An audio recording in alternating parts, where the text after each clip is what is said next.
అందరికీ నమస్తే. ఈరోజు భౌతిక శాస్త్రంలోని పాఠ్యాంశాల్లో భాగంగా అయస్కాంతత్వానికి సంబంధించినటువంటి పలు కీలకమైనటువంటి అంశాల గురించి చర్చించుకుందాం. పోటీ పరీక్షలలో అయస్కాంతత్వానికి సంబంధించినటువంటి ప్రశ్నాంశాలు ఏ విధంగా అడుగుతున్నారు, వాటి యొక్క కాఠిన్యత స్థాయిలు ఏ విధంగా ఉండబోతున్నాయి, వాటిని సింప్లిఫై చేసుకోవడానికి గాను మన యొక్క ప్రిపరేషన్ టెక్నిక్స్ ఏ విధంగా ఉండాలి అనేటటువంటి అంశాల ఆధారంగా ఈరోజు పాఠ్యాంశాన్ని మనం చేపట్టబోతున్నాం. అయస్కాంతత్వంలో భాగంగా ఏ కీలకమైనటువంటి భాగాలు ఉంటాయి, భావనలు ఉంటాయి అనేటటువంటి అంశాన్ని ఈరోజు మనం చర్చించుకుందాం. ప్రధానంగా అయస్కాంతత్వం అనేది రాళ్ళు మరియు కొన్ని రకాలైనటువంటి ఖనిజాలకు ఇనుము వంటి వస్తువులను ఆకర్షించేటటువంటి గుణాలు కలిగి ఉన్నాయని, ఇటువంటి సహజ సిద్ధంగా ఆకర్షించేటటువంటి ఈ గుణాన్ని మనం అయస్కాంతత్వము అని, ఇటువంటి పదార్థాలను సహజ అయస్కాంతాలు అనేటటువంటి అంశాన్ని ఇక్కడ మనం బేరేజ్ వేసుకోవాలి. అయితే స్వతహాగా సహజ స్థితిలో ఉండేటటువంటి ఈ అయస్కాంతాలకు ఆకర్షించే గుణం కలిగి ఉన్నా కూడా ఆ ఆకర్షణ శక్తి ఎక్కువగా ఉండదు. మరియు ఈ సహజ అయస్కాంతాలు అనేవి ఎక్కువగా క్రమమైనటువంటి ఆకారాల్లో ఉండవు కాబట్టి, లభించట్లేదు కాబట్టి వీటికి సంబంధించినటువంటి ఉపయోగాలు మనకు దైనందిన జీవితంలో కొంచెం తక్కువగా ఉండేటటువంటి అంశాన్ని ఇక్కడ మనం గమనించవచ్చు. అయితే సహజ అయస్కాంతత్వం యొక్క ఈ ధర్మాలను ఆధారంగా చేసుకొని కృత్రిమ అయస్కాంతాలను కావలసిన ఆకారాలలో మనం తయారు చేసుకొని దైనందిన జీవితంలో ఈ అయస్కాంతత్వాన్ని మనం ఎక్కువగా వినియోగించుకుంటున్నాం కాబట్టి ఇక్కడ మనకు దైనందిన జీవితంలో అయస్కాంతత్వానికి సంబంధించినటువంటి పలు ఉదాహరణలు కూడా మనకు లభ్యమవుతున్నాయి. కాబట్టి కాన్సెప్ట్ని మనకు పరిసరాల్లో లభించేటటువంటి పలు ఉదాహరణలతో ముడిపెట్టుకొని ఇక్కడ ప్రిపరేషన్ చేస్తే చాలా ఈజీగా అయస్కాంతత్వం అనేటటువంటి టాపిక్ అవగాహనకు వస్తుందనేటటువంటి అంశాన్ని ఇక్కడ మనం గమనించాలి. ఇక్కడ రాళ్ళు మరియు కొన్ని రకాలైనటువంటి ఖనిజాలు ఇనుము వంటి వస్తువులను ఆకర్షించేటటువంటి ఈ గుణాన్నే మనం అయస్కాంతత్వంగా చెప్పుకుంటున్నాం. ఇక్కడ సహజ సిద్ధంగా వీటికి ఉండేటటువంటి ఈ ఆకర్షణ గుణం వలన వీటిని మనం సహజ అయస్కాంతాలుగా మనం ఇక్కడ పరిగణిస్తున్నాం. అయితే సహజ అయస్కాంతాలు అనేవి చాలా బలహీనంగా ఉంటాయి మరియు క్రమరహితమైనటువంటి ఆకారాలలో ఉంటాయి. మనకు వినియోగించుకునేటటువంటి క్రమంలో ఈ అయస్కాంతాలను మనం వాటి యొక్క క్రమరహిత ఆకారం వలన సక్రమంగా వినియోగించుకోలేము. అయితే ఏ పదార్థాలైతే ఈ రకమైనటువంటి అయస్కాంతాల చేత ఎక్కువగా ఆకర్షించబడతాయో వాటిని అయస్కాంత పదార్థాలని, ఆకర్షించబడినటువంటి పదార్థాలను అనయస్కాంత పదార్థాలుగా మనం ఇక్కడ డిఫైన్ చేసుకోవచ్చు. అంటే విద్యుత్ పరంగా మరియు కాంతి పరంగా ఏ రకమైనటువంటి ఈ పదార్థాల యొక్క విభజన ఉంటుందో అయస్కాంత పరంగా కూడా పదార్థాలను మనం రెండు రకాలైనటువంటి పదార్థాలుగా విభజించుకోవచ్చు. అయస్కాంత పదార్థాలు మరియు అనయస్కాంత పదార్థాలు అనేటటువంటి పదజాలంతో వీటిని సూచిస్తాం. ఏ పదార్థాలైతే అయస్కాంతాల చేత ఎక్కువగా ఆకర్షించబడతాయో వాటిని అయస్కాంత పదార్థాలు అంటాము. ఉదాహరణకు ఇనుము, ఉక్కు, నికెల్, కోబాల్ట్ మొదలగు వీటిని అయస్కాంత పదార్థాలుగా మనం ఇక్కడ పరిగణించవచ్చు. మరి ఇంకొక రకమైనటువంటి పదార్థాల యొక్క రకాన్ని కనుక మనం గమనించినట్లయితే ఏ పదార్థాలైతే అయస్కాంతాల చేత ఆకర్షించబడవో వాటిని మనం అనయస్కాంత పదార్థాలుగా మనం ఇక్కడ చెప్పుకుంటాం. వీటికి ఉదాహరణలుగా కాగితం, కొయ్య, ఇత్తడి, అల్యూమినియం మొదలైనటువంటి పదార్థాలను మనం ఇక్కడ అనయస్కాంత పదార్థాలుగా చెప్పుకుంటాం. ఒకవేళ ఇక్కడ ఈ రకమైనటువంటి పరిస్థితులలో మనకు క్వశ్చన్ పడే అవకాశం ఉంటే క్రింది వానిలో అయస్కాంత పదార్థం ఏది లేదా అయస్కాంత పదార్థం కానిదేది అనే ఓరియంటేషన్లో క్వశ్చన్ ఎక్స్పెక్ట్ చేయవచ్చు. లేదా కొన్ని స్టేట్మెంట్లు ఇచ్చి వాటిలో సరైనదేది, సరైనది కానిదేది అనేటటువంటి ఓరియంటేషన్లో కూడా ఇక్కడ మనం క్వశ్చన్ ఎక్స్పెక్ట్ చేయవచ్చు. ఇక్కడ అయస్కాంతాలకు సంబంధించి మరొక ముఖ్యమైనటువంటి అంశంగా అయస్కాంత ధృవాల గురించి మనం పేర్కోవాల్సి వస్తుంది. అయస్కాంతం లోపల ఆకర్షించేటటువంటి శక్తి లేదా సామర్థ్యం అనేది అయస్కాంతం పొడవుతో ఒకే రకంగా ఉండదు. అయస్కాంతం యొక్క మధ్య భాగం వద్ద ఈ ఆకర్షణ శక్తి అనేది తక్కువగా ఉంటుందని, అదేవిధంగా అయస్కాంతాల యొక్క చివరల వద్ద, రెండు చివరల వద్ద ఈ ఆకర్షించే గుణం ఎక్కువగా ఉంటుందనేటటువంటి అంశాన్ని ఇక్కడ మనం గమనిస్తే అయస్కాంతం లోపల ఏ బిందువుల వద్దనైతే ఆకర్షణ శక్తి అనేది గరిష్టంగా ఉంటుందో ఆ బిందువులో మనం ఇక్కడ అయస్కాంత ధృవాలుగా మనం ఇక్కడ పరిగణించాల్సి వస్తుంది. అయస్కాంత ధృవాలు అనగా ఆకర్షణ గుణము లేదా ఆకర్షణ సామర్థ్యం అనేది అత్యధికంగా ఉండేటటువంటి అయస్కాంతంలోని ప్రాంతాలనే మనం ఇక్కడ అయస్కాంత ధృవాలుగా మనం పరిగణిస్తాము. స్వతసిద్ధంగా ఈ అయస్కాంత ధృవాలు అనేవి అయస్కాంతాల యొక్క చివరలో ఉండేటటువంటి అంశాన్ని ఇక్కడ మనం గమనించుకోవచ్చు. ఏదైనా ఒక దండ అయస్కాంతం అంటే దీర్ఘ ఘనాకారంలో ఉండేటటువంటి అయస్కాంతాన్ని కనుక మనం పరిగణించినట్లయితే ఈ దీర్ఘఘనాకారంలో ఉండేటటువంటి అయస్కాంతం యొక్క రెండు చివరల ఈ ఆకర్షణ శక్తి అనేది అధికంగా ఉంటుంది కాబట్టి ఆ రెండు చివరలను మనం ఇక్కడ ధ్రువాలుగా పరిగణిస్తాము. ఇక్కడ మరి ఒక ధర్మాన్ని కనుక మనం పరిశీలించినట్లయితే దిశా ధర్మం గురించి పరిగణించాల్సి వస్తుంది. ఇక్కడ ఏదైనా ఒక అయస్కాంతాన్ని స్వేచ్ఛగా మరియు భూమికి సమాంతరంగా, భూమి యొక్క ఉపరితలానికి సమాంతరంగా కనుక వేలాడతీస్తే అది ఎల్లప్పుడూ ఉత్తర మరియు దక్షిణ దిశలకు సూచిస్తూ ఆ ఉత్తర దక్షిణ దిశల్లోకి నిశ్చల స్థితికి వస్తుంది అనేటటువంటి ధర్మాన్ని మనం ఇక్కడ అయస్కాంతం యొక్క దిశా ధర్మం అనేటటువంటి అంశాన్ని ఇక్కడ మనం బేరీజ్ వేసుకోవాలి. ఈ దిశాధర్మం ఆధారంగానే చైనా దేశస్థులు దిక్సూచి అనేటటువంటి పరికరాన్ని రూపొందించి దీనిని నావిగేషన్ సంబంధిత కార్యకలాపాలలో ఈ దిశాధర్మం ఆధారంగా దిక్సూచిని ఎక్కువగా వినియోగిస్తుండేటటువంటి అంశాన్ని ఇక్కడ మనం గుర్తుంచుకోవాలి. ఏదైనా ఒక అయస్కాంతాన్ని స్వేచ్ఛగా సమాంతరంగా వేలాడదీస్తే అది ఎల్లప్పుడూ ఉత్తర దక్షిణ దిశలను సూచిస్తూ ఆ దిశల్లో నిశ్చల స్థితికి వచ్చేటటువంటి పరిస్థితిని మనం ఇక్కడ దిశాధర్మంగా చెప్పుకుంటాం. ఇక్కడ దిక్సూచి యొక్క మరొక ఉపయోగాన్ని కనుక మనం గమనించినట్లయితే గృహాలకు ఎలక్ట్రిక్ వైరింగ్ చేసేటటువంటి క్రమంలో ఇక్కడ గోడలను పరిపూర్ణంగా మూసివేస్తున్నాం కాబట్టి ఆధునికమైనటువంటి ఈ గృహాలలో ఎలక్ట్రిక్ వైరింగ్ అనేది ఎక్కడి నుంచి ఉందనేటటువంటి అంశాలు మనకు కొంచెం కష్టసాధ్యమైనటువంటి పని, వీటిని ఐడెంటిఫై చేయడం అనేది కష్టసాధ్యమైనటువంటి పని కాబట్టి ఇక్కడ ఉండేటటువంటి ఈ దిక్సూచి లేకపోతే కంపాస్ ఆధారంగా గోడల వెంబడి ఆ కంపాస్ని కదిలించేటటువంటి క్రమంలో వైరింగ్ ఉన్న ప్రాంతంలో అది ఉత్తర దక్షిణ దిశల్లోకి నిశ్చల స్థితికి రావడం కాకుండా కొంత డిఫ్లెక్షన్స్ వచ్చేటటువంటి అంశాన్ని ఇక్కడ మనం గమనిస్తే ఆ ప్రాంతంలో ఎలక్ట్రిక్ వైరింగ్ ఉందనేటటువంటి అంశాన్ని మనం ఇక్కడ గమనించవచ్చు. దిక్సూచికి సంబంధించి లేదా కంపాస్కు సంబంధించి దీన్ని మనం మరొక ముఖ్యమైనటువంటి ధర్మంగా ఇక్కడ మనం భావించవచ్చు. అంటే దిక్సూచి అనేది విద్యుత్ ప్రవహించేటటువంటి క్షేత్రంలో అపవర్తనాలకు లోనవుతుంది అనేటటువంటి అంశాన్ని ఇక్కడ మనం గుర్తుంచుకోవాలి. ఇక్కడ అయస్కాంతానికి సంబంధించినటువంటి ధృవాలకు ఉండేటటువంటి ధర్మాల మీద మరికొన్ని అంశాల్లో బిట్లు పడవచ్చు.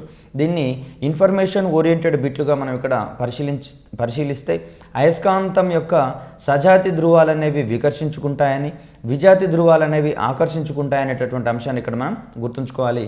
దీనినే అయస్కాంత ధృవాల యొక్క సూత్రము లేదా ధృవ ధర్మము అనేటటువంటి అంశంగా ఇక్కడ మనం పరిగణించుకోవచ్చు. ఇక్కడ ఒకవేళ match the following type of question కూడా మనం ఇక్కడ ఎక్స్పెక్ట్ చేయవచ్చు. దిశాధర్మము, అయస్కాంత ధృవధర్మము మరియు అయస్కాంత ప్రేరణం అనేటటువంటిది ఒక లిస్టుగా ఇచ్చేసి దీనికి సంబంధించిన అంశాలను లిస్ట్ బి జాబితాలో ఇచ్చేసేసి వీటిని జతపరచండి అనేటటువంటి ఓరియంటేషన్లో కూడా మనం ఇక్కడ ప్రశ్నలను ఎక్స్పెక్ట్ చేయవచ్చు. కాబట్టి ఈ ఓరియంటేషన్లో మన యొక్క ప్రిపరేషన్ అనేది ఖచ్చితంగా ఉండాల్సిన అవసరం ఉంది. ఇక్కడ అయస్కాంతంలో ఉండేటటువంటి ధృవాలను ఉత్తర దక్షిణ ధృవాలుగా కనుక మనం పరిగణించాల్సి వస్తే ఇక్కడ రెండు ఉత్తర ధృవాలు కానివ్వండి, రెండు దక్షిణ ధృవాలు కానివ్వండి వికర్షించుకుంటాయని, అదేవిధంగా ఉత్తర మరియు దక్షిణ ధృవాల మధ్య ఆకర్షణ బలం ఉంటుందనేటటువంటి అంశాన్ని ఇక్కడ మనం గమనించుకోవాలి. అంటే సజాతి ధృవాలు వికర్షించుకుంటాయి మరియు విజాతి ధృవాలు ఆకర్షించుకుంటాయి అనేటటువంటి ఈ ధర్మాన్ని మనం ఇక్కడ అయస్కాంత ధృవ ధర్మంగా పేర్కొంటాము. వాస్తవానికి అయస్కాంతాలకు సంబంధించినటువంటి ఖచ్చితమైనటువంటి పరీక్ష ఏది లేదా విజయవంతమైనటువంటి పరీక్ష ఏది అనేటటువంటి ఓరియంటేషన్లో గతంలో పలు పరీక్షల్లో ప్రశ్నలు అడగడం జరిగింది. ఇక్కడ అయస్కాంతత్వాన్ని అంటే ఒక పదార్థానికి అయస్కాంతత్వం ఉన్నదా లేదా అనేటటువంటి అంశంలో ఖచ్చితమైనటువంటి పరీక్షగా మనం ఇక్కడ వికర్షించుకునేటటువంటి ధర్మాన్ని మనం ఇక్కడ పేర్కొనాల్సి వస్తుంది. అంటే ఆకర్షించుకునేటటువంటి ధర్మాన్ని కాకుండా అయస్కాంత ధృవాల యొక్క వికర్షణ ధర్మాన్ని ఆధారంగా చేసుకుని ఆ పదార్థానికి ఆకర్షణ ధర్మం ఉందా లేదా అయస్కాంతత్వం ఉందా లేదా అనేటటువంటి పరీక్షను మనం ఇక్కడ ఖచ్చితంగా చేయవచ్చు.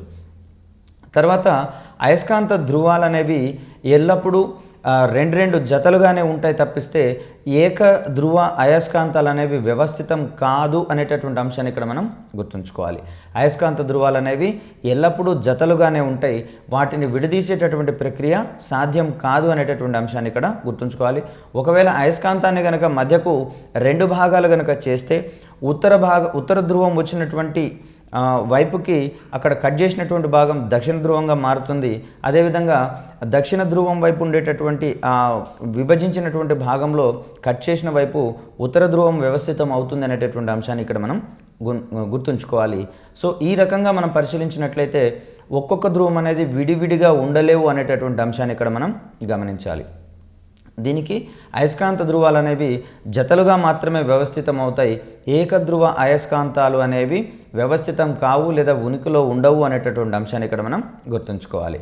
తర్వాత ఇక్కడ అయస్కాంతం అనేది ఇనుము, కోబాల్ట్ మరియు నికెల్, ఉక్కు వంటి పదార్థాలలో అయస్కాంతత్వాన్ని ప్రేరేపిస్తుంది. అంటే స్వతసిద్ధంగా ఇనుము, కోబాల్ట్, నికెల్ మరియు ఉక్కు వంటి పదార్థాలు స్వతసిద్ధంగా అయస్కాంతాలు కాకపోయినా కూడా అయస్కాంతము తోటి ఇవి ఆకర్షించబడతాయి. కాబట్టి ఆకర్షించబడినటువంటి క్రమంలో ఇవి కూడా అయస్కాంతాల మాదిరిగానే ప్రవర్తిస్తాయి అనేటటువంటి అంశాన్ని ఇక్కడ మనం గమనించుకోవాలి. అంటే అయస్కాంతానికి ఆకర్షించబడినటువంటి ఇనుము, కోబాల్ట్, నికెల్ మరియు ఉక్కు వంటి పదార్థాలు అయస్కాంత క్షేత్రం లోపల ఉండబడినట్లయితే వాటిలలో కూడా అయస్కాంతత్వం ప్రేరేపించబడి అవి కూడా ఇతర ఇనుము, కోబాల్ట్, నికెల్, ఉక్కు వంటి వస్తువులను ఆకర్షిస్తాయి అనేటటువంటి ఈ ధర్మాన్ని మనం ఇక్కడ అయస్కాంత ప్రేరణగా చెప్పుకుంటాం. అంటే అయస్కాంతత్వము లేనటువంటి ఇనుము, కోబాల్ట్, నికెల్, ఉక్కు వంటి పదార్థాలను కూడా అయస్కాంతాల ఆధారంగా అయస్కాంతత్వాన్ని ప్రేరేపించి వాటికి కూడా ఆకర్షణ శక్తిని కల్పించవచ్చు అనేటటువంటి అంశాన్ని ఇక్కడ మనం అయస్కాంత ప్రేరణకు సంబంధించినటువంటి అంశంగా ఇక్కడ మనం గుర్తుంచుకోవచ్చు. ఇక్కడ అనయస్కాంతాలను అయస్కాంతాలుగా మార్చేటటువంటి క్రమంలో కొన్ని విధానాలను మనం ఇక్కడ మెన్షన్ చేసుకోవాల్సినటువంటి అవసరం ఉంది. ఇక్కడ ఈ విధంగా తయారు చేసేటటువంటి అయస్కాంతాలను మనం కృత్రిమ అయస్కాంతాలుగా పరిగణించాల్సి వస్తుంది. అంటే సహజ అయస్కాంతాల కంటే బలమైనటువంటి అయస్కాంతాలను తయారు చేసుకునేటటువంటి క్రమంలో మనకు ఉన్నటువంటి మెథడ్స్గా వీటిని మనం చెప్పుకుంటాం. వీటిని మనం కృత్రిమ అయస్కాంతాలను తయారు చేసేటటువంటి విధానాలుగా మనం చెప్పుకుంటాం. దీంట్లో భాగంగా ఏకస్పర్శ పద్ధతి, ద్విస్పర్శ పద్ధతి, విద్యుత్ పద్ధతి మరియు ప్రేరణ పద్ధతి అనేటటువంటి అంశాలను ఇక్కడ మనం బేరీజు వేసుకోవాలి. అయితే ఏకస్పర్శ పద్ధతి, ద్విస్పర్శ పద్ధతి మరియు ప్రేరణ పద్ధతులలో వచ్చేటటువంటి అయస్కాంతత్వ శక్తి అనేది చాలా స్వల్పంగా ఉంటుంది లేదా బలహీనంగా ఉంటుంది అనేటటువంటి అంశాన్ని ఇక్కడ మనం గమనించాల్సి ఉంటుంది. అయితే విద్యుత్ పద్ధతిలో కనుక మనం అయస్కాంతాలను రూపొందించగలిగితే ఇవి శక్తివంతమైనటువంటి అయస్కాంతాలుగా ప్రవర్తిస్తాయి అనేటటువంటి అంశాలు ఇక్కడ మనం గమనించాలి.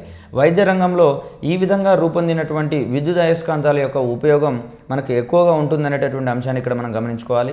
తర్వాత శరీరం లోపలి వ్యవస్థలను స్కానింగ్ చేసేటటువంటి క్రమంలో ఎంఆర్ఐ స్కానింగ్లో కూడా భాగంగా ఇక్కడ విద్యుత్ ద్వారా కృత్రిమ అయస్కాంతాలను బలమైన అయస్కాంత క్షేత్రాన్ని ఇక్కడ మనం ఎస్టాబ్లిష్ చేసేసి అక్కడ శరీరం యొక్క అన్ని భాగాలను పూర్తి స్థాయిలో స్కానింగ్ చేసేటటువంటి అంశాన్ని ఇక్కడ మనం గమనించుకోవాలి. మ్యాగ్నెటిక్ రెజొనెన్స్ ఇమేజింగ్ అనేటటువంటి ఈ విధానాన్ని మనం ఎంఆర్ఐ స్కానింగ్గా చెప్పుకుంటాం. దీనిలో కూడా విద్యుత్ పద్ధతిలో కృత్రిమైనటువంటి శక్తివంతమైనటువంటి అయస్కాంతాలను రూపొందించి అక్కడ బాడీ స్కానింగ్ చేస్తామనేటటువంటి అంశాన్ని గుర్తుంచుకోవాలి. అంటే ఏకస్పర్శ, ద్విస్పర్శ మరియు ప్రేరణ పద్ధతులలో తయారయ్యేటటువంటి అయస్కాంతాలు కొంత బలహీనంగా ఉంటాయని, విద్యుత్ పద్ధతిలో తయారయ్యేటటువంటి అయస్కాంతాలు చాలా శక్తివంతమైనటువంటివి మరియు బలమైనటువంటి అయస్కాంత క్షేత్రాన్ని కలిగి ఉంటాయనేటటువంటి అంశాలు ఇక్కడ మనం గమనించుకోవాలి. సో ఏకస్పర్శ పద్ధతికి సంబంధించినటువంటి పలు కీలకమైనటువంటి అంశాలను కనుక మనం ఇక్కడ గమనిస్తే ఏకస్పర్శ పద్ధతిలో అయస్కాంతీకరించడానికి అయస్కాంతీకరించవలసినటువంటి ఇనుప ముక్కను లేదా నికెల్ ముక్కను లేదా కోబాల్ట్ ముక్కను లేదా ఉక్కు ముక్కను టేబుల్ మీద ఉంచి ఏదైనా ఒక అయస్కాంతంతో క్రమ పద్ధతిలో దానిని ఒక కొన నుంచి మరొక కొన వరకు దాన్ని రుద్దుతూ పోతూ ఉండాలి. సో ఈ విధంగా రుద్దుతూ పోతూ ఉండేటటువంటి క్రమంలో అయస్కాంతీకరించడానికి ఏ ధ్రువాన్నైతే ఉపయోగిస్తామో ఉక్కు కడ్డీ యొక్క ప్రారంభపు కొన లేక మొదటి కొన అదే ధ్రువసత్వాన్ని పొందుతుంది. అంటే ఈ అయస్కాంతీకరించడానికి ఫర్ ఎగ్జాంపుల్ ఉత్తర ధ్రువాన్ని గనక ఉక్కు కడ్డీ యొక్క ప్రారంభపు కొన నుండి చివరి వరకు రుద్దుతూ పోతే ఇక్కడ ప్రారంభపు కొనలో ఉత్తర ధ్రువాన్ని వినియోగిస్తున్నాం కాబట్టి ఆ అయస్కాంతీకరించాల్సినటువంటి ఉక్కు కడ్డీ యొక్క భాగంలో కూడా మనకి ఇక్కడ ఉత్తర ధ్రువం వస్తుంది అనేటటువంటి అంశాన్ని ఇక్కడ మనం గమనించుకోవాలి. అంటే ఏకస్పర్శ పద్ధతిలో అయస్కాంతీకరించడానికి ఏ ధ్రువాన్నైతే ఉపయోగిస్తామో ఉక్కు కడ్డీ మొదటి కొనలో అదే ధ్రువసత్వం వస్తుంది అని, ఇక్కడ తొలగించేటటువంటి క్రమంలో అక్కడ ఉత్తర ధ్రువం వస్తే దక్షిణ ధ్రువం ఆపోజిట్ ఉండేటటువంటి ధ్రువం ఏర్పడుతుంది అనేటటువంటి అంశాన్ని ఇక్కడ మనం గుర్తుంచుకోవాలి. ఏ కొన వద్ద అయస్కాంతము ఉక్కు కడ్డీని వదిలిపెడుతుందో ఆ రెండవ కొన వ్యతిరేక ధ్రువసత్వాన్ని పొందుతుంది అనేటటువంటి అంశాన్ని ఇక్కడ మనం గమనించవచ్చు. ఏకస్పర్శ పద్ధతికి సంబంధించినటువంటి ఒక ముఖ్యమైనటువంటి అంశంగా దీన్ని పరిగణిస్తాము. ఇక్కడ ద్విస్పర్శ పద్ధతిలో అయస్కాంతీకరించాల్సినటువంటి ఉక్కు కడ్డీ యొక్క మధ్య భాగం నుంచి మొదలు పెట్టుకొని రెండు చివర్ల వైపుకి రెండు అయస్కాంతాల సహాయంతో రుద్దాల్సి ఉంటుంది. ఈ విధంగా చేసేటటువంటి క్రమంలో ద్విస్పర్శ పద్ధతిలో ఏ కొన వద్దనైతే అయస్కాంత ఉత్తర ధ్రువం ఉక్కు కడ్డీని వదిలిపెడుతుందో ఆ కొన దక్షిణ ధ్రువంగా మారుతుందని, ఏ కొనను దక్షిణ ధ్రువం వదిలిపెడుతుందో ఆ కొన ఉత్తర ధ్రువం అవుతుంది అనేటటువంటి అంశాన్ని ఇక్కడ మనం గమనించుకోవాలి. ఇక్కడ ఏకస్పర్శ విధానంలో అయితే మొదటి కొన ఏ ధ్రువంతో అయితే మనం రుద్దడానికి ప్రయత్నిస్తామో అదే ధ్రువసత్వాన్ని పొందుతుందని, ఇక్కడ ద్విస్పర్శ విధానంలో అయస్కాంతీకరించాల్సినటువంటి ఉక్కు కడ్డీ యొక్క మధ్య భాగం నుంచి ఇక్కడ స్పర్శన అనేది స్టార్ట్ అవుతుంది కాబట్టి అక్కడ వదిలిపెట్టేటటువంటి క్రమంలో ఆ రుద్దబడేటటువంటి అయస్కాంతం యొక్క ధ్రువానికి వ్యతిరేక ధ్రువం ఏర్పడుతుంది అనేటటువంటి అంశాన్ని ఇక్కడ మనం గుర్తుంచుకోవాలి. ఇది ఏకస్పర్శ మరియు ద్విస్పర్శలకు సంబంధించినటువంటి విధానం. అయస్కాంత ప్రేరణ పద్ధతిలో అయస్కాంతాన్ని ఈ వస్తువులతోటి ఆకర్షింపచేసినట్లయితే కొద్దిసేపు దాన్ని అదే విధంగా ఉంచినట్లయితే దాంట్లో కూడా అయస్కాంతత్వం ప్రేరేపించబడుతుంది. తర్వాత ఈ అయస్కాంతం నుంచి ఆయా వస్తువులను విడదీసినా కానీ వాటిలలో అయస్కాంతత్వం అనేది స్టిల్ కొంత మేరకు అదే విధంగా ఉంటుందనేటటువంటి అంశాన్ని ఇక్కడ మనం గమనించుకోవచ్చు. అయితే ఈ సందర్భంలో రూపొందేటటువంటి అయస్కాంతత్వము లేదా అయస్కాంత శక్తి అనేది చాలా బలహీనంగా ఉంటుంది అనేటటువంటి అంశాన్ని ఇక్కడ మనం గమనించుకోవాలి. బలమైనటువంటి అయస్కాంతాలను తయారు చేయాలంటే అది ఖచ్చితంగా విద్యుదయస్కాంత పద్ధతిలో లేదా విద్యుత్ పద్ధతిలో అయస్కాంతాన్ని మనం ఇక్కడ చేసుకోవాల్సి వస్తుంది. ఇక్కడ ఉక్కు కడ్డీని ఎక్కువగా మనం అయస్కాంత పదార్థాలుగా తయారు చేసేటటువంటి క్రమంలో, అయస్కాంతాలను రూపొందించేటటువంటి క్రమంలో అత్యధికంగా మనం ఉక్కు కడ్డీని వినియోగిస్తాం. దీనికి ప్రధానమైనటువంటి కారణం ఏమిటి అనేటటువంటి ఓరియంటేషన్లో మనం ఇక్కడ క్వశ్చన్ ఎక్స్పెక్ట్ చేయవచ్చు. ఇక్కడ ఉక్కు కడ్డీని కనుక అయస్కాంతీకరిస్తే అది దాని యొక్క అయస్కాంతత్వాన్ని త్వరగా కోల్పోకుండా ఎక్కువ కాలం పాటు సుదీర్ఘకాలం పాటు తనలో నిల్వ ఉంచుకోగలుగుతుంది. కాబట్టి దీనిని శాశ్వత అయస్కాంతాలుగా రూపొందించేటటువంటి క్రమంలో అత్యధికంగా ఉపయోగించేటటువంటి లోహంగా మనం ఇక్కడ ఉక్కును పేర్కొనాల్సి వస్తుంది. ఉక్కుకి ఉండేటటువంటి ఈ గుణాన్నే మనం రిటెంటివిటీ అంటాం.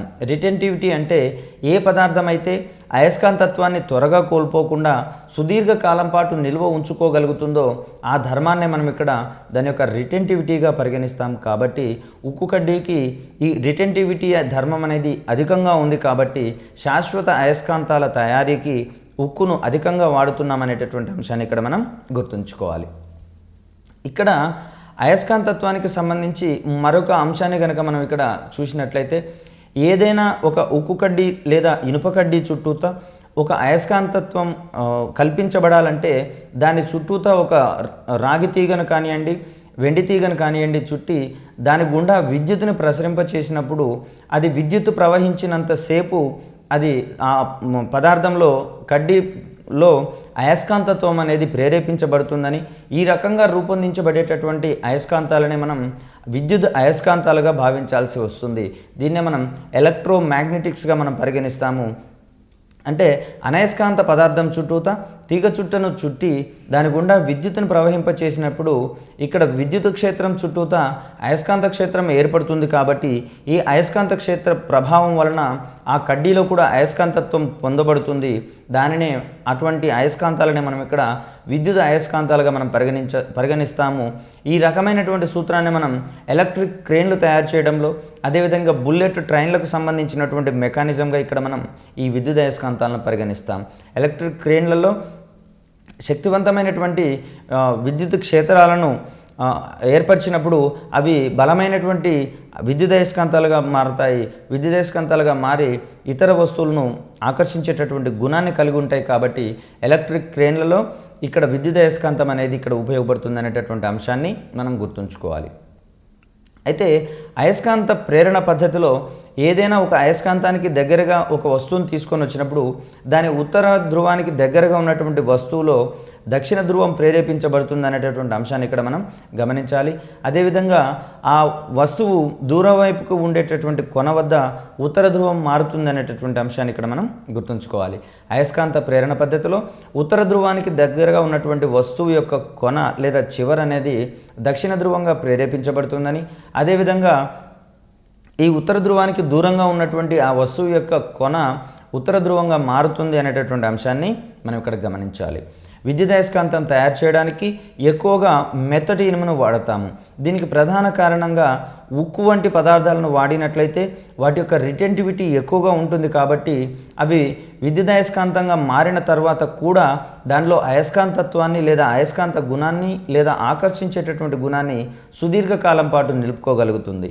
అదే మెత్తని ఇనుము వంటి పదార్థాలకు రిటెంటివిటీ తక్కువగా ఉంటుంది కాబట్టి ఇవి విద్యుదయస్కాంతాలుగా మార్చిన తర్వాత వాటి యొక్క విద్యుత్ ప్రవాహాన్ని కనుక నిలుపుదల చేసినట్లయితే వాటిలో ఉండేటటువంటి అయస్కాంతత్వం అనేది త్వరితంగా కోల్పోతుంది. దీనికి కారణంగా మెత్తని ఇనుముకి రిటెంటివిటీ అనేది చాలా తక్కువగా ఉంటుంది అనేటటువంటి అంశాన్ని మనం ఇక్కడ గమనించవచ్చు. ఇక్కడ అయస్కాంతం అనేది ఇనుప వస్తువులను ఆకర్షించడానికి ఒక ప్రధానమైనటువంటి కారణంగా అయస్కాంత ప్రేరణ గురించి చెప్తాము. ఇంత క్రితం చెప్పుకున్నట్లు అయస్కాంత ప్రేరణలో ఉత్తర ధ్రువానికి దగ్గరగా ఉన్నటువంటి వస్తువులో దక్షిణ ధ్రువం ఏర్పడుతుంది కాబట్టి ఇక్కడ విజాతి ధ్రువాలు ఆకర్షించుకుంటాయనేటటువంటి ధర్మాన్ని మనం ఆల్రెడీ తెలుసుకున్నాం. కాబట్టి ఈ ధర్మం ఆధారంగా ఆ రెండు వస్తువులు ఒకదాన్ని ఒకటి ఆకర్షించుకుంటాయనేటటువంటి అంశాన్ని ఇక్కడ మనం గుర్తుంచుకోవచ్చు. ప్రధానంగా అయస్కాంతానికి సంబంధించి ఆకర్షించేటటువంటి గుణము ఎంత మేరకు ఉంటుందో, ఆ అయస్కాంతం చుట్టూతో ఎంత మేరకు ఉంటుందో ఆ ప్రదేశాన్ని మనం ఇక్కడ అయస్కాంత క్షేత్రము అంటాం.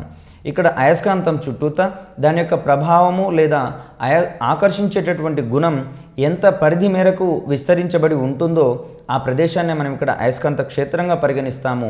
ఈ అయస్కాంత క్షేత్రం అనేది అయస్కాంతం యొక్క అన్ని దిశలలో వ్యాపించి ఉంటుందని, అంటే దీని యొక్క అర్థము అయస్కాంత క్షేత్రం అనేది త్రిమితీయంగా ఉంటుంది అనేటటువంటి అంశాన్ని ఇక్కడ మనం గమనించాలి. ఫర్ ఎగ్జాంపుల్, మనం ఒక పేపర్ మీద, వైట్ పేపర్ మీద ఏదైనా ఒక బొమ్మను గీసినట్లయితే దాంట్లో నుంచి మనం కేవలం పొడవు మరియు వెడల్పులో మాత్రమే గమనించగలుగుతాం. అయితే ఆ వస్తువు యొక్క ఎత్తు కానివ్వండి లేదా లోతు కానివ్వండి వాటికి సంబంధించినటువంటి భావనలు మనం గమనించలేం.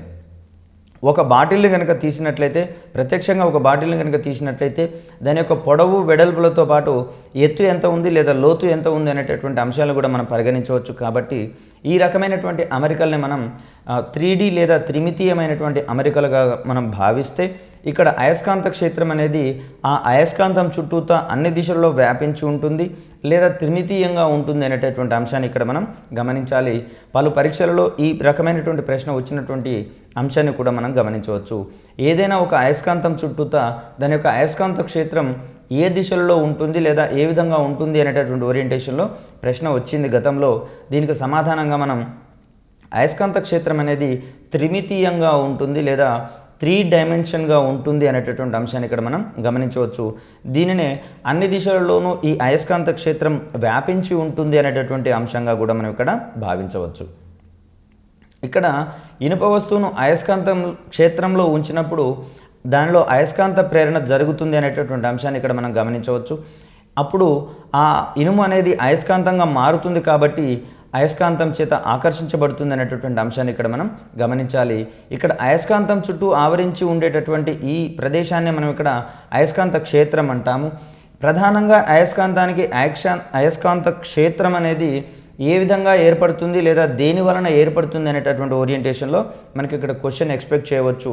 అయితే ఈ అయస్కాంతం చుట్టూతా ఉత్తర ధ్రువం నుంచి వెలువడుతూ దక్షిణ ధ్రువంలోకి అంతమయ్యేటటువంటి విధంగా కొన్ని రేఖలు మనము గమనించవచ్చు అనేటటువంటి అంశాన్ని కనుక మనం పరిశీలిస్తే ఈ రకమైనటువంటి రేఖల్ని మనం అయస్కాంత బల రేఖలుగా మనం ఇక్కడ పరిగణించవచ్చు.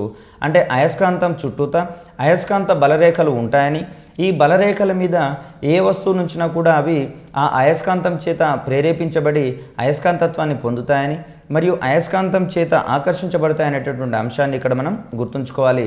అయస్కాంత క్షేత్రం వెలుపల అయస్కాంతానికి ఆకర్షించేటటువంటి గుణం ఉండదు. అయస్కాంతం చేత ఆకర్షించబడాలంటే ఆ వస్తువు ఖచ్చితంగా అయస్కాంత క్షేత్రంలో ఉంచాల్సి వస్తుంది అనే అంశాన్ని ఇక్కడ మనం గమనించాలి. అయస్కాంతం చుట్టూతో ఉండేటటువంటి ఈ అయస్కాంత క్షేత్రంలో అయస్కాంత బలరేఖలు మరియు అయస్కాంత అభివాహం అనేటటువంటివి ఉంటాయి అనేటటువంటి అంశాలు ఇక్కడ మనం పరిశీలించవచ్చు. క్రింది వానిలో అయస్కాంత క్షేత్రంలో ఉండేటటువంటి అంశం ఏమిటి లేదా అంశం కానిదేది అనేటటువంటి ఓరియంటేషన్లో కూడా మనం ఇక్కడ ప్రశ్నను ఎక్స్పెక్ట్ చేయవచ్చు. ఇక్కడ అయస్కాంతత్వాన్ని పొందేటటువంటి పద్ధతులుగా మనం ఏకస్పర్శ పద్ధతి, ద్విస్పర్శ పద్ధతి, విద్యుత్ పద్ధతి మరియు ప్రేరణ పద్ధతులను కనుక పరిగణించినాం. అదేవిధంగా అయస్కాంతత్వాన్ని తొలగించేటటువంటి క్రమాన్ని కూడా మనం ఇక్కడ పరిగణించాల్సి వస్తే అయస్కాంతత్వాన్ని కోల్పోయేటటువంటి ధర్మాన్నే మనం ఇక్కడ నిరయస్కాంతీకరణము అంటాం. ఇక్కడ అవగాహన లేకుండా వినియోగించినట్లయితే అయస్కాంతాలు అనేవి అనయస్కాంతాలుగా మారుతాయి. కాబట్టి ఇక్కడ ఏ ఏ విధానాలలో నిరయస్కాంతీకరణం జరుగుతుందో గ్రహించగలిగితే దానిని అయస్కాంతంగా ఉంచడానికి మనం ఏం చేయవచ్చు అనేటటువంటి అంశాలను మనం ఇక్కడ గమనించవచ్చు. అయస్కాంతాన్ని సున్నితంగా ఉపయోగించకపోయినా, లేదా ఒక నిర్ణీత ఎత్తు నుంచి దాన్ని కింద పడవేసినా, లేదా రబ్బర్ సుత్తితో అనేకసార్లు దానిని కొట్టినా, లేకపోతే వేడి చేసినా కూడా దానిలో ఉండేటటువంటి అయస్కాంతత్వం పోతుంది అనేటటువంటి అంశాన్ని ఇక్కడ మనం గమనించుకోవాలి. లేదా రెండు అయస్కాంతాలను వాటి యొక్క ఉత్తర ధ్రువాలు మరియు దక్షిణ ధ్రువాలు ఒకదానితో ఒకటి ఉండేటట్లుగా కనుక మనం ఇక్కడ వాటిని అమర్చి వాటికి ఒక రబ్బర్ బ్యాండ్ని చుట్టేసి లేదా బంధించి ఉంచినట్లయితే కొంతకాలం తర్వాత వాటి యొక్క అయస్కాంతత్వం అనేది పరస్పరం రద్దు చేసుకోబడుతుంది అనేటటువంటి అంశాన్ని కూడా మనం ఇక్కడ గమనించవచ్చు. సో ఈ విధానాల ద్వారా అయస్కాంతత్వం అనేది కోల్పోబడుతుంది. కాబట్టి ఈ రకమైనటువంటి జాగ్రత్తలను కనుక తీసుకునేటట్లయితే అయస్కాంతాలను మనం మరికొంతకాలం పాటు వాటి యొక్క అయస్కాంతత్వం కోల్పోకుండా చేయవచ్చు. ఇక్కడ అయస్కాంతం యొక్క అయస్కాంతత్వాన్ని రద్దు చేసేటటువంటి పరిస్థితులనే మనం ఇక్కడ నిరయస్కాంతీకరణంగా పరిగణిస్తాం. ఇక్కడ అయస్కాంతాల యొక్క ఉపయోగాలకు సంబంధించినటువంటి అంశాలలో అనేక సార్లు మనం ప్రశ్నలు ఎక్స్పెక్ట్ చేశాము. ఇక్కడ మ్యాగ్నెటిక్ రెజోనెన్స్ ఇమేజింగ్ అనేటటువంటి విధానంలో లేదా ఎంఆర్ఐ స్కానింగ్లో మనకు ఈ శాశ్వత అయస్కాంతాలు కానివ్వండి లేదా విద్యుత్ అయస్కాంతాలకు సంబంధించినటువంటి అనువర్తనాలను మనం గమనించడం. ఇదే రకమైనటువంటి అంశాలు కనుక మనం గమనించినట్లయితే ఎలక్ట్రిక్ క్రేన్లలో కూడా ఈ విద్యుత్ అయస్కాంతాల యొక్క ఉపయోగాలు ఉన్నట్లుగా మనం ఇక్కడ గమనించాం. అదేవిధంగా స్టీలు వస్తువులను రూపొందించేటటువంటి క్రమంలో ఆ స్టీలు వస్తువులు స్వచ్ఛమైనటువంటి స్టెయిన్లెస్ స్టీల్తో తయారైనవి లేదా లేనిది తెలుసుకోవాలంటే ఇక్కడ మనకు అయస్కాంతత్వం ఉపయోగపడుతుంది అనేటటువంటి ధర్మాన్ని గమనించవచ్చు. అయస్కాంత దిశాధర్మం ఆధారంగా నావికా దిక్సూచిని తయారు చేశారు. వీటిని తయారు చేసిన వారు మొదటగా చైనీయులుగా మనం ఇక్కడ గుర్తుంచుకోవాలి. ఇక్కడ సముద్రంలో కానివ్వండి, ఆకాశంలో కానివ్వండి ప్రయాణం చేసుకునేటటువంటి క్రమంలో మనం ఏ దిశలో ప్రయాణిస్తున్నాము, ఏ దిశగా ప్రయాణించాలి అనేటటువంటి అంశాలకు సంబంధించినటువంటి అంశాలను గమనించడానికి ఈ నావికా దిక్సూచి మనకు ఉపయోగపడుతుంది అనేటటువంటి అంశాన్ని గుర్తుంచుకుంటాం.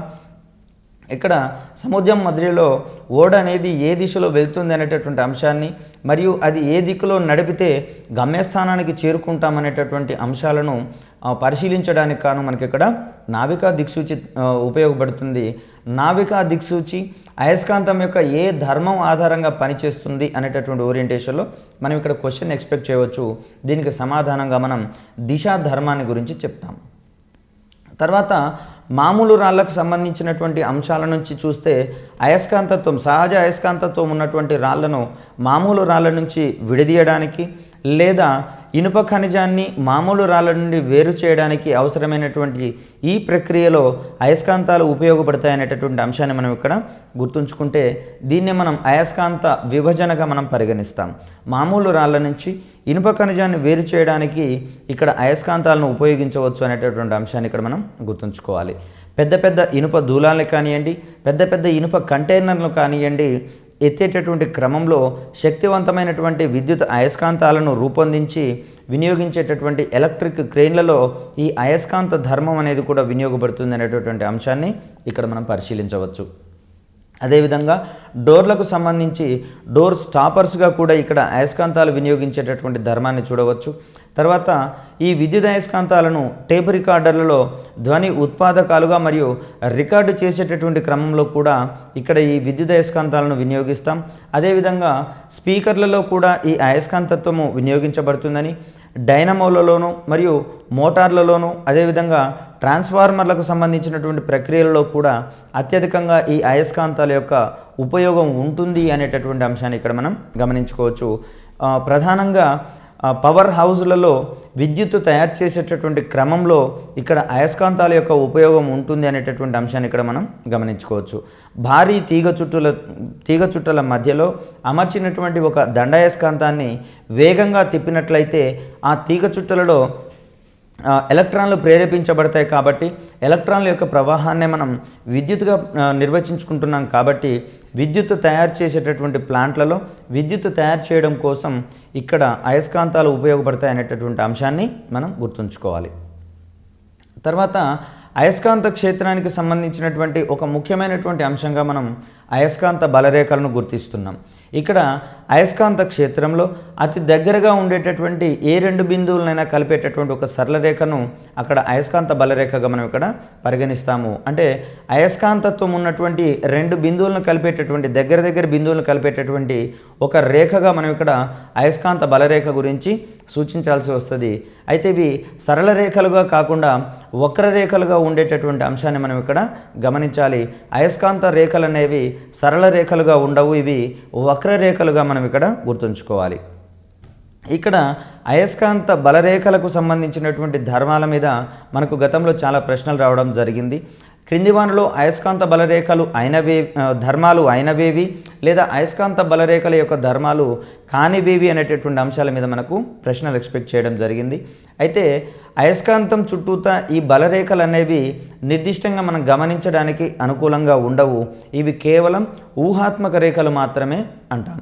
ఇక్కడ భూమి చుట్టూతో ఉండేటటువంటి అక్షాంశాలు మరియు రేఖాంశాలకు సంబంధించినటువంటి భావనలు ఏ విధంగా ఊహారేఖలుగా పరిగణిస్తున్నామో అయస్కాంత క్షేత్రంలో ఉండేటటువంటి ఈ అయస్కాంత బలరేఖలు కూడా ఊహారేఖలుగా మనం ఇక్కడ పరిగణించాల్సి ఉంటుంది. అదేవిధంగా ఇవి సరళ రేఖలుగా కాకుండా వక్రరేఖలుగా ఉంటాయి అనేటటువంటి అంశాన్ని ఇక్కడ మనం గమనించాలి. తర్వాత ఏ రెండు అయస్కాంత బలరేఖలు కూడా పరస్పరం ఖండించుకోవు అనేటటువంటి అంశాన్ని ఇక్కడ మనం గమనించుకోవాలి. అంటే ఇవి రెండు వేర్వేరు వక్రరేఖలుగా ఉంటాయి, అంతే తప్పిస్తే ఇవి ఖండించుకునేటటువంటి ధర్మాన్ని కలిగి ఉండవు అనేటటువంటి అంశాన్ని ఇక్కడ మనం గుర్తుంచుకోవాలి. తర్వాత అయస్కాంత బలరేఖలు అనేవి అయస్కాంతం యొక్క ఉత్తర ధ్రువం నుంచి వెలువడుతూ దక్షిణ ధ్రువంలోకి ప్రవేశించేటటువంటి ధర్మాన్ని కూడా మనం ఇక్కడ గమనించవచ్చు. అయస్కాంత బలరేఖలు ఉత్తర ధ్రువం నుంచి వెలువడి దక్షిణ ధ్రువం వద్ద అంతమవుతాయి లేదా దక్షిణ ధ్రువంలోకి ప్రవేశిస్తాయి అనేటటువంటి అంశాన్ని ఇక్కడ మనం గుర్తుంచుకోవాలి. ఇది అయస్కాంత బలరేఖలకు సంబంధించినటువంటి మరొక ప్రధానమైనటువంటి ధర్మంగా చెప్పుకుంటాం. ఇక్కడ అయస్కాంత బలరేఖలకు సంబంధించి మరొక అంశాన్ని కనుక మనం పరిశీలించినట్లయితే తీగ చుట్ట మధ్యలో ఉన్నటువంటి ఒక ఇనుప కడ్డీ యొక్క అయస్కాంతత్వాన్ని కనుక ప్రేరేపించగలిగితే ఈ సందర్భంలో తీగ చుట్టలో ఉండేటటువంటి ఆ కడ్డీ యొక్క అయస్కాంతం యొక్క బలరేఖలు అనేవి ఇక్కడ సమాంతర రేఖలుగా ఉండేటటువంటి అంశాన్ని ఇక్కడ మనం గమనించుకోవాలి. వాస్తవానికి దండాయస్కాంతానికి సంబంధించినటువంటి బలరేఖలు మాత్రం ఖండించుకోవు మరియు సమాంతరంగా ఉండవు, ఇవి కేవలం వక్రరేఖలుగా ఉంటాయి అనేటటువంటి అంశాన్ని ఇక్కడ మనం గమనించాలి. తర్వాత సహజ అయస్కాంతాలు అనేవి వీటి యొక్క ఆకర్షణ శక్తి అనేది లేక అయస్కాంతీకరణ శక్తి అనేది చాలా స్వల్పంగా ఉంటుందనేటటువంటి అంశాన్ని గమనించాం. ఇక్కడ ఈ ధర్మం ఆధారంగానే సహజ అయస్కాంతాల కంటే కృత్రిమ అయస్కాంతాలు అనేవి అత్యధిక శక్తివంతమైనట్టుగా మనం ఇక్కడ పరిగణించాల్సి వస్తుంది. అదేవిధంగా భూమి అనేది ఒక పెద్ద అయస్కాంతంగా ప్రవర్తిస్తుంది అనేటటువంటి అంశాన్ని ఇక్కడ మనం గమనించాలి. భూమి అనేది ఒక పెద్ద అయస్కాంతంగా మనం పరిగణిస్తాము, ఇది ఒక సహజ సిద్ధమైనటువంటి అయస్కాంతంగానే మనం ఇక్కడ పరిగణిస్తాం. భూమి యొక్క అయస్కాంతాన్ని భూమి లోపల ఒక పెద్ద దండాయస్కాంతాన్ని భౌగోళిక ఉత్తర దక్షిణ దిశలో అమర్చినట్లుగా మనం ఇక్కడ గమనించినట్లయితే ఆ సందర్భంలోనే భూమికి అయస్కాంతీకరణ శక్తి లేదా ఆకర్షించేటటువంటి గుణం వస్తుంది అనేటటువంటి అంశాన్ని ఇక్కడ మనం గమనించాలి. ఒక పెద్ద దండాయస్కాంతాన్ని భూమి యొక్క ఉత్తర దక్షిణ దిశల్లో అమర్చినట్లుగా మనం భావిస్తే భూమి అనేది ఒక పెద్ద అయస్కాంతంగా పరిగణించబడుతుంది అనేటటువంటి అంశాన్ని గుర్తుంచుకోవాలి. ఇక్కడ వాస్తవానికి పరిశీలించినట్లయితే ఇక్కడ అయస్కాంత దిక్సూచి అనేది ఉత్తర దక్షిణ దిశల్లోకి అది నిశ్చల స్థితిలోకి వస్తుంది అనేటటువంటి అంశాన్ని ఇక్కడ మనం గమనించాము.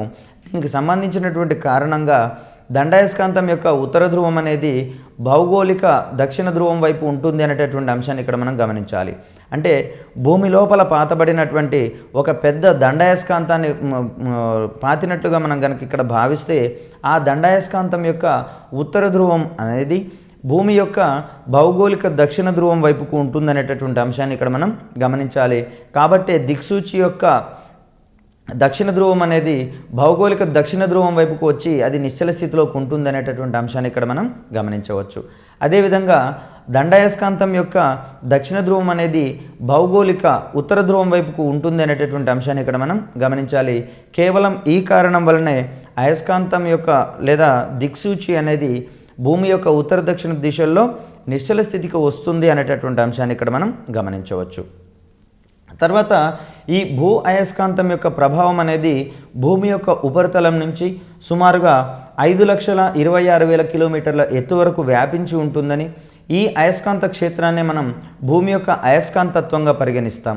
అయితే భూమి యొక్క అయస్కాంతత్వం యొక్క ఉపయోగాలు ఏ విధంగా ఉంటాయి అనేటటువంటి ఓరియంటేషన్లో కూడా మనకు పలు క్వశ్చన్స్ వచ్చినటువంటి దాఖలాలు ఉన్నాయి. కాబట్టి ఇక్కడ 5,26,000 కిలోమీటర్ల మేరకు విస్తరించబడి ఉన్నటువంటి ఈ భూ అయస్కాంతత్వం అనేది ఇక్కడ విశ్వాంతరాళం నుంచి భూమి వైపుకు దూసుకొని వచ్చేటటువంటి వివిధ రకాలైనటువంటి ఆవేశాలతో కూడినటువంటి కణాలను అది భూమి యొక్క అయస్కాంతత్వం అనేది 5,26,000 కిలోమీటర్ల ఎత్తు వద్దనే నిలుపుదల చేయడం వల్ల ఆయా కణాలు భూమి యొక్క వాతావరణంలోకి రాలేక అక్కడే పరిభ్రమిస్తుంటాయి అనేటటువంటి అంశాన్ని ఇక్కడ మనం గమనించాలి. ఈ రకమైనటువంటి అమరికను వాన్ అలెన్ అనేటటువంటి శాస్త్రవేత్త కనుగొన్నట్లుగా మనం ఇక్కడ గుర్తుంచుకోవాలి. వాన్ అలెన్ కనుగొన్నటువంటి ఈ ప్రక్రియ ఆధారంగానే ఇక్కడ భూమి చుట్టూతా అయస్కాంత క్షేత్రం వెలుపల తిరిగేటటువంటి ఆవేశపూరితమైనటువంటి కణాల యొక్క బెల్ట్ను వాన్ అలెన్ బెల్ట్గా మనం ఇక్కడ గుర్తుంచుకోవాలి. ఇక్కడ ప్రధానంగా భూ అయస్కాంతం యొక్క ప్రభావం అనేది ఈ మేరకు విస్తరించబడి ఉంటుంది. కాబట్టి ఈ ఎత్తు వద్దనే ఈ భూమి వైపుగా దూసుకొచ్చేటటువంటి విశ్వాంతరాలం నుంచి వచ్చేటటువంటి ఆవేశపూరిత కణాలు ఆ ఎత్తు వద్ద నిలుపుదల చేయబడతాయి. కాబట్టి భూమి మీద ఉండేటటువంటి ఈ ఉపగ్రహాలు మరియు ఇతర సమాచార వ్యవస్థలు అనేవి కాపాడబడుతున్నాయి అనేటటువంటి అంశాన్ని ఇక్కడ మనం పరిశీలించవచ్చు. భూమి యొక్క అయస్కాంత క్షేత్రం గురించి కల్పించుకునేటటువంటి ఈ అవగాహనని మనం భూమి యొక్క అయస్కాంతత్వంగా మనం పేర్కొంటాం. భూ అయస్కాంతం యొక్క ఉత్తర దక్షిణ ధ్రువాలను కలిపేటటువంటి సరళ రేఖనే మనం అయస్కాంతం యొక్క అక్షము అని చెప్పేసి అంటాము. ఇక్కడ వాస్తవానికి భూమి యొక్క యథార్థ ఉత్తర మరియు దక్షిణ ధ్రువాలను కలిపేటటువంటి రేఖనే మనం ఇక్కడ భౌగోళిక అక్షము అంటాం. అంటే భూమికి సంబంధించినటువంటి రెండు అక్షాలను కనుక మనం ఇక్కడ పరిశీలిస్తే భౌగోళిక అక్షము ఒకటి కాగా భూ అయస్కాంతానికి సంబంధించినటువంటి అక్షం మరొకటిగా మనం ఇక్కడ పరిశీలిస్తాము. భౌగోళికంగా ఉండేటటువంటి ఉత్తర దక్షిణ ధ్రువాలను కలిపేటటువంటి సరళ రేఖను లేదా ఊహాత్మక రేఖను మనం ఇక్కడ భౌగోళిక అక్షంగా పరిగణిస్తాము. అదేవిధంగా భూ అయస్కాంతానికి సంబంధించినటువంటి ఉత్తర దక్షిణ ధ్రువాలను మనం ఇక్కడ భూ అయస్కాంత అక్షంగా మనం ఇక్కడ పరిగణిస్తాము. ఈ రెండు కూడా ఏకీభవించవు అనేటటువంటి అంశాన్ని ఇక్కడ మనం గమనించాలి. అంటే భూ అయస్కాంత అక్షము మరియు భూ భౌగోళిక అక్షాలు రెండు కూడా ఏకీభవించవు అనేటటువంటి అంశాన్ని ఇక్కడ మనం గుర్తుంచుకోవాలి. అంటే అవి రెండు వేర్వేరు దిశల్లో ఉంటాయి అనేటటువంటి అంశాన్ని ఇక్కడ మనం గమనించవచ్చు. అయస్కాంత అక్షము మరియు భౌగోళిక అక్షము రెండు ఒకదానితో ఒకటి ఏకీభవించవు. కాబట్టి ఇటువంటి రేఖలు మనం స్క్యూ రేఖలుగా మనం ఇక్కడ పరిగణిస్తాము. స్క్యూ రేఖలు అనగా ఇక్కడ అయస్కాంత అక్షము మరియు భౌగోళిక అక్షానికి సంబంధించినటువంటి భావనలుగా మనం ఇక్కడ పరిగణించవచ్చు. అదేవిధంగా అయస్కాంత క్షేత్రంలో ఏదైనా ఒక బిందువు వద్ద ప్రమాణ ధ్రువంపై ఎంత ఆకర్షణ బలం పనిచేస్తుందో తెలిపేటటువంటి ఆ అంశాన్నే మనం ఇక్కడ అయస్కాంత ప్రేరణ క్షేత్ర తీవ్రతగా పరిగణిస్తాం. దీనిని క్యాపిటల్ బి చే సూచిస్తాం. అయస్కాంత క్షేత్రంలో ఏదైనా ఒక బిందువు వద్ద ప్రమాణ ధ్రువంపై ఎంత బలమైతే పనిచేస్తుందో ఆ బలాన్నే మనం ఇక్కడ ఆ బిందువు వద్ద అయస్కాంత ప్రేరణ క్షేత్ర తీవ్రతగా పేర్కొంటాం. అయస్కాంత క్షేత్రంలో అయస్కాంతము దగ్గరగా ఉండేటటువంటి బిందువుల వద్ద ఈ అయస్కాంత ప్రేరణ క్షేత్ర తీవ్రత అత్యధికంగా ఉంటుందని, అయస్కాంత క్షేత్రంలో అయస్కాంతం నుంచి దూరానికి వెళ్తున్న కొలది ఈ అయస్కాంత ప్రేరణ క్షేత్ర తీవ్రత తక్కువగా ఉంటుందనేటటువంటి అంశాలు మనం గమనించవచ్చు. ఇక్కడ అయస్కాంత క్షేత్రం అనేది త్రిమితీయంగా అమరి ఉంటుందనేటటువంటి అంశాన్ని మనం ఆల్రెడీ గమనించాము. కాబట్టి దీనికి సంబంధించినటువంటి మరొక పరిశీలన కనుక మనం గమనించినట్లయితే ఒక ప్రమాణ వైశాల్యంలో ఉన్నటువంటి అయస్కాంత బలరేఖల సంఖ్య ఆ స్థలంలోని అయస్కాంత క్షేత్ర తీవ్రతకు అనులోమానుపాతంలో ఉంటుంది అనేటటువంటి అంశాన్ని ఇక్కడ మనం గమనించవచ్చు. అంటే అయస్కాంత క్షేత్ర తీవ్రత అధికంగా ఉండేటటువంటి ప్రాంతంలో అక్కడ ఉండేటటువంటి అయస్కాంత బలరేఖల సంఖ్య ఎక్కువగా ఉంటుందని, అయస్కాంత క్షేత్ర తీవ్రత తక్కువగా ఉన్నటువంటి ప్రాంతంలో ఈ అయస్కాంత బలరేఖల యొక్క సంఖ్య అనేది తక్కువగా ఉంటుందనేటటువంటి అంశాన్ని ఇక్కడ మనం గమనించవచ్చు. అయస్కాంత క్షేత్ర తీవ్రత ఎంత ఎక్కువగా ఉంటే అయస్కాంత బలరేఖల యొక్క సంఖ్య అంత ఎక్కువగా ఉంటుంది. ఈ నియమాన్ని మనం ఒక నియమ రూపంలో లేక సూత్ర రూపంలో కనుక మనం గమనించినట్లయితే ప్రమాణ వైశాల్యంలో ఉండేటటువంటి అయస్కాంత బలరేఖల సంఖ్య ఆ స్థలంలో ఉండేటటువంటి అయస్కాంత క్షేత్ర తీవ్రతకు అనులోమానుపాతంలో ఉంటుంది అనేటటువంటి అంశాన్ని ఇక్కడ మనం గమనించాలి. అయస్కాంతత్వానికి సంబంధించి మరొక ముఖ్యమైనటువంటి అంశంగా మనం ఇక్కడ అయస్కాంత అభివాహం గురించి చెప్పుకుంటాము. ఒక ప్రమాణ ఘనపరిమాణం ఉన్నటువంటి మధ్యఛేదానికి లంబంగా ఉండేటటువంటి అయస్కాంత బలరేఖల సంఖ్యనే మనం ఇక్కడ అయస్కాంత అభివాహంగా చెప్పుకుంటాం. దీన్ని ఫై అనేటటువంటి అక్షరంతో సూచిస్తాం, గ్రీక్ లెటర్ తోటి సూచిస్తాము.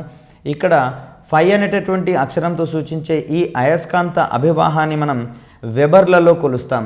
ఇక్కడ ప్రమాణాలకు సంబంధించినటువంటి అంశము పలు పరీక్షల్లో వచ్చినటువంటి అంశాన్ని గుర్తుంచుకోవాలి. అయస్కాంత అభివాహానికి ప్రమాణాలుగా దేనిని సూచిస్తారు అనే అంశంలో మనకు గతంలో చాలాసార్లు ప్రశ్న అడగడం జరిగింది.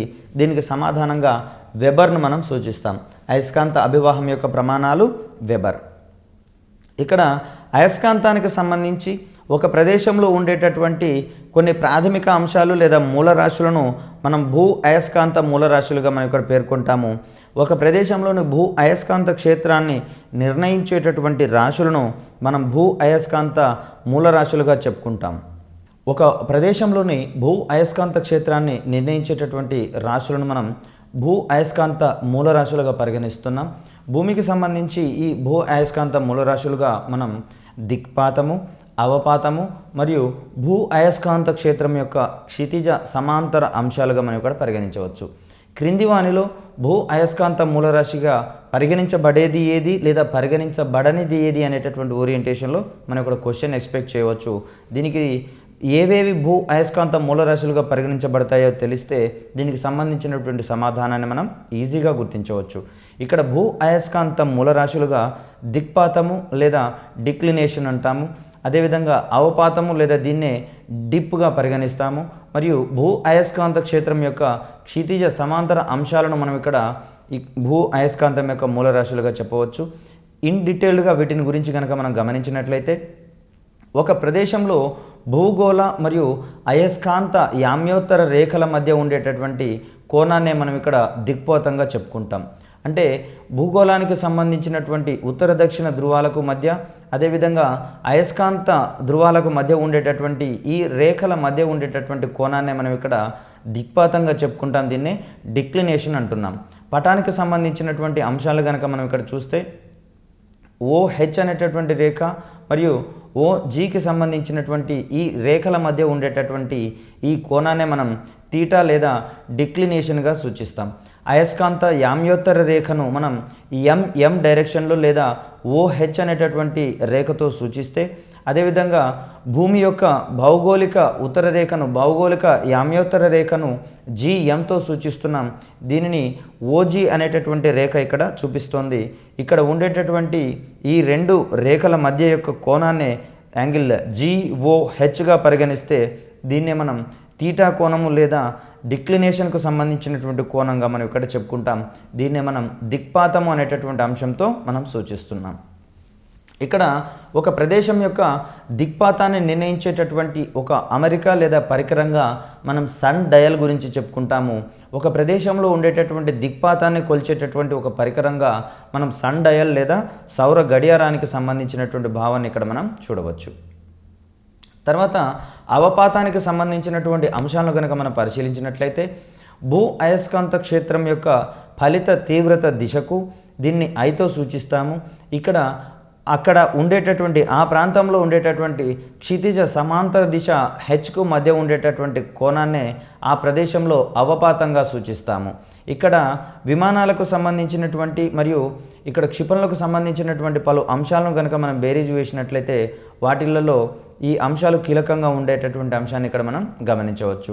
భూ అయస్కాంత క్షేత్రం యొక్క ఫలిత తీవ్రత దిశకు మరియు అక్కడి క్షితిజ సమాంతర దిశకు ఉండేటటువంటి ఆ రెండింటి మధ్య కోణాన్నే మనం ఇక్కడ అవపాతంగా పరిగణిస్తాము. ఇక్కడ OV అనేది ప్రదేశం యొక్క లంబాంశంగా మనం పరిగణించినట్లయితే, అదేవిధంగా OH అనేది ఆ ప్రదేశంలో ఉండేటటువంటి క్షితిజ సమాంతర అంశంగా మనం పరిగణించినట్లయితే ఇది భూ అయస్కాంతం యొక్క క్షేత్రం యొక్క ఫలిత తీవ్రత దిశను సూచిస్తుందని చెప్పేసి అనుకుంటున్నాం.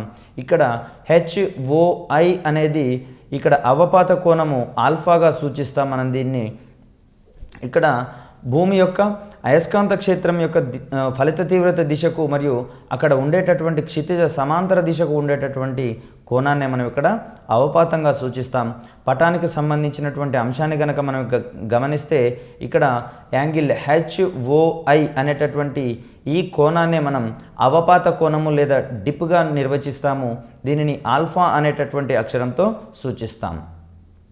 ఇక్కడ అవపాతానికి సంబంధించినటువంటి పరికరాన్ని మనం ఇక్కడ గమనించినట్లయితే అవపాత సూచి లేదా డిప్ సర్కిల్ అనేటటువంటి పరికరాన్ని ఇక్కడ మనం గమనించవచ్చు.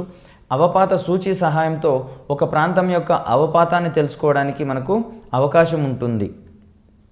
ఇక్కడ క్షితిజ సమాంతర అంశానికి సంబంధించినటువంటి అంశాలను కనుక మనం పరిశీలించినట్లయితే ఒక ప్రదేశంలో ఉండేటటువంటి భూమి యొక్క ఫలిత అయస్కాంత క్షేత్ర తీవ్రత దీని యొక్క క్షితిజ సమాంతర దిశలో ఉండేటటువంటి అంశాన్ని భూమి యొక్క క్షితిజ సమాంతర దిశగా అంశంగా మనం ఇక్కడ చెప్పుకుంటాం.